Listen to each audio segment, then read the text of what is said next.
Magandang araw po sa ating lahat. Ngayon po ay pinagdiriwang natin ang ika-159 na anibersaryo ng kapanganakan ng ating dakilang isa sa mga pambansang bayaning si Jose Maria Panganiban. Isang bayaning nagmula sa lalawigan ng Camarines Norte, doon sa bayan ng Mambulau na ngayon ay nagtataglay ng kanyang pangalang Jose Panganiban. Mga kababayan, siya po ay isang pambihirang bayani ng ating lahi. Nung mga nakakaraan, nabanggit ko na siya ipinanganak noong ika-1 ng Pebrero, 1863 at ang kanyang mga magulang ay sina Vicente Panganiban at si Juana Enverga Panganiban na nagmula sa Mauban, Quezon.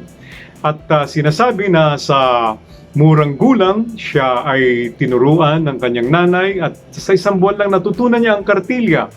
At siya ay natuto ng katesismo dahil na rin sa pamamatnubay ng kanyang nanay na si Juana. Siya ay pinakapanganay sa tatlong magkakapatid at siya ay tinatawag na Pepe o Ote. Kaya nga ang tawag sa kanya ni Jose Rizal ay Tokayo. Dahil nung nasa Spain sila, ay dalawa silang Pepe. Parehong Jose Panganiban o Jose Maria Panganiban at Jose Rizal.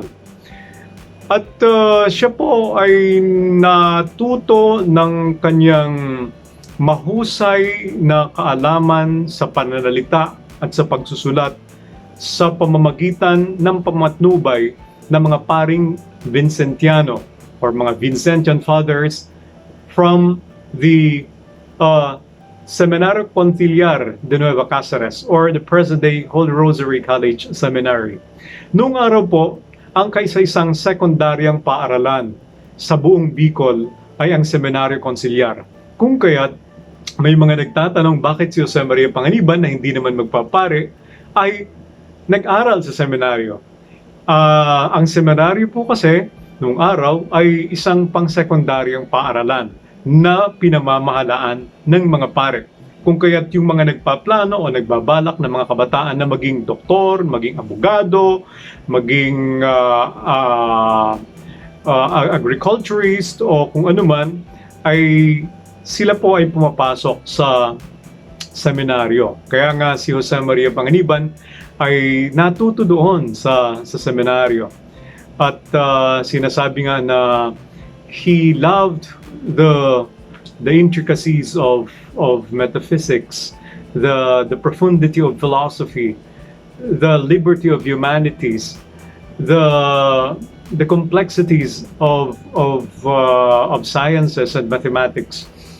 And Mariano Ponce was even saying that Jose Maria Panganiban, had he lived longer, could have carved a name in the field of sciences because he had a scientific mind. In fact, he won several times in UST in competitions on sciences, on medicine.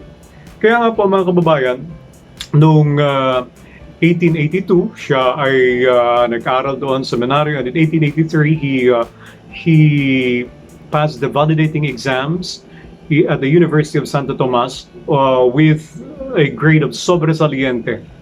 And in 1884, he went on to study medicine in Universidad de Santo Tomas, or UST, which was then in the old Intramuros. And he also took another course leading to an agricultural expert, no?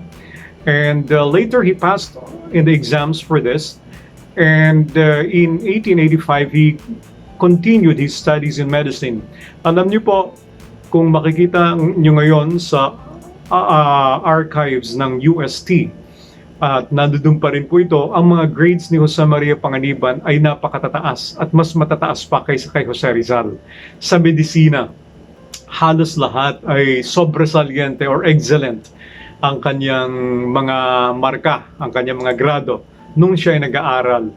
And while he was in UST in 1887, he was able to get a copy of one of those smuggled books from Spain, which was written by a 26-year-old Filipino named Jose Rizal, and it was entitled Noli Me Tangere.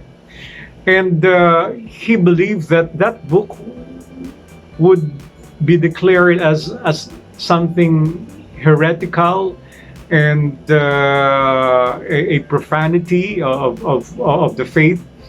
Although Jose Maria Panganiban never abandoned the faith because of the formation that he got from the seminary as well as from his parents, he launched vitriolic attacks against the Spanish friars, the abuses of the friars. Although, as I said, without in any way attacking the church, no. And it happened while he was a writer of La Solidaridad. And well, he was not happy with the education that he was getting from UST. That's why he went to Barcelona in 1888. Si Rizal po nakarating sa Spain noong 1882 while he was like 21 years old. Pero si Jose Maria Panganiban, 24 years old na siya nung pumunta ng Spain. And when he arrived there, he found Spain was awash with liberal ideas. And he was so happy to have met Filipino students there as well as professionals who were discussing freely the problems in their motherland. And he joined the group which was organized by Marcelo del Pilar, who was a native of Hagonoy, Bulacan, and that group was called La Solidaridad, no?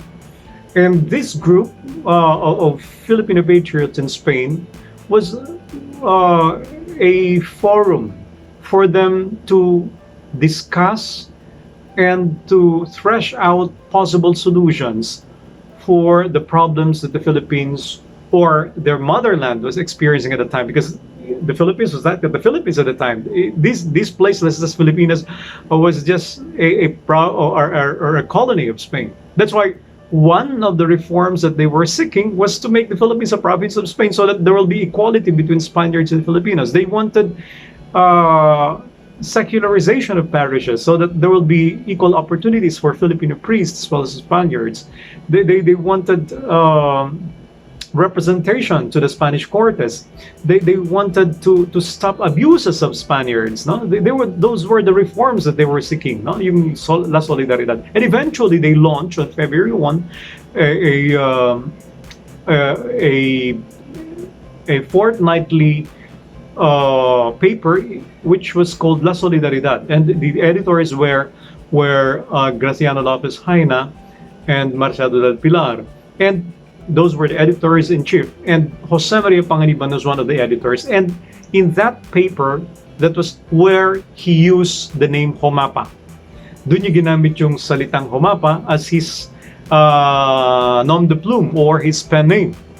At doon sa La Solidaridad, he tried to present very sharp ideas which were all patriotic in overtones. You know, at the time, it was a lot safer for Filipino youth to just talk about many other things except freedom, except patriotic love of country, except nationalism, no? But Jose Maria Panganiban chose the more dangerous path, and that was to join the Filipinos in Spain who are seeking for the amelioration of conditions in the Philippines. And I think that is one of the many legacies that Jose Maria Panganiban left to us. And you know, when he died because of tuberculosis in 1890, August 19, 1890, he was the most eulogized, the most mourned Filipino patriot in Europe. That's why when Mariano Ponce was discussing in one of the issues of La Solidaridad, he was saying that many Filipinos and even some foreigners, some Puerto Ricans, some Cubans, and some Spaniards joined the funeral of Jose Maria Panganiban. And there in the cemetery, when his body was exposed before it was interred, bago ito inilibing, no, dun sa kanyang libingan, ay there were lots of poetries, speeches.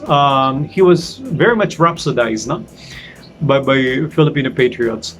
Ang gaganda ng mga sinabi nila, at sinasabi nila na si Jose Maria Panganiban ay napakahusay na mananalita. Sa maraming pagkakataon, siya ay tinatawag na isang walking noli me tangere because he was able to commit a cabo-arabo from cover to cover the book of Jose Rizal, which was not done, which did not become possible for Rizal to do, no?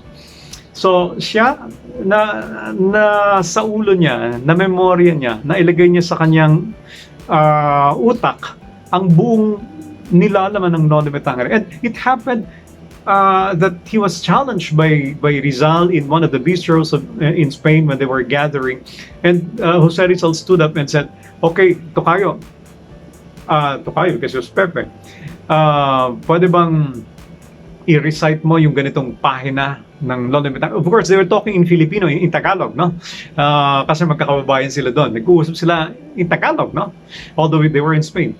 Tumayo si Jose Maria Panganiban, nagsalita siya at ni-recite niya yung buong pahina na gusto ni Rizal na sambitin ni Jose Maria Panganiban. Ganong katalino si Jose. Kaya nga sinasabi ni Jose Rizal doon sa kanya, wala pa siyang nakilalang, sa La Solidaridad, sinulat niya to, wala pa siyang nakilalang Pilipino na kasing tayog ng talino ni Jose Maria Panganiban.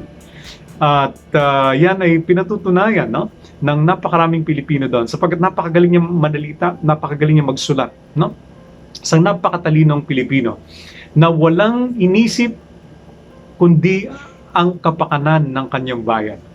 Mga kababayan, ngayon po na nasa panahon tayo na nag-iisip tayo ng kapakanan ng bayan, siguro pagkakataon po ito na tingalain natin ang mga halimbawa, ang mga pamana, ang legasiya ni Jose Maria Panganiban, isang taga-Camarines Norte, nag-aral sa Naga, kaya nga ang pinakauna niyang monumento na dati sa Hagonoy, Bulacan, subalit nasira, noong 1930 nagtayo sa Naga yung Parents Teachers Association ng Naga Central School ng isang monumento na hanggang ngayon nakatayo pa rin doon, 1930, no? Ang monumento ni Jose Maria Panganiban nandoon pa rin sapagkat nag-aral siya sa Naga. Yung malapad na kalsada sa Naga na Panganiban Drive ay ipinangalan kay Jose Maria Panganiban sapagkat siya ay kinikilalang isa sa mga dakilang anak ng Bicolandia.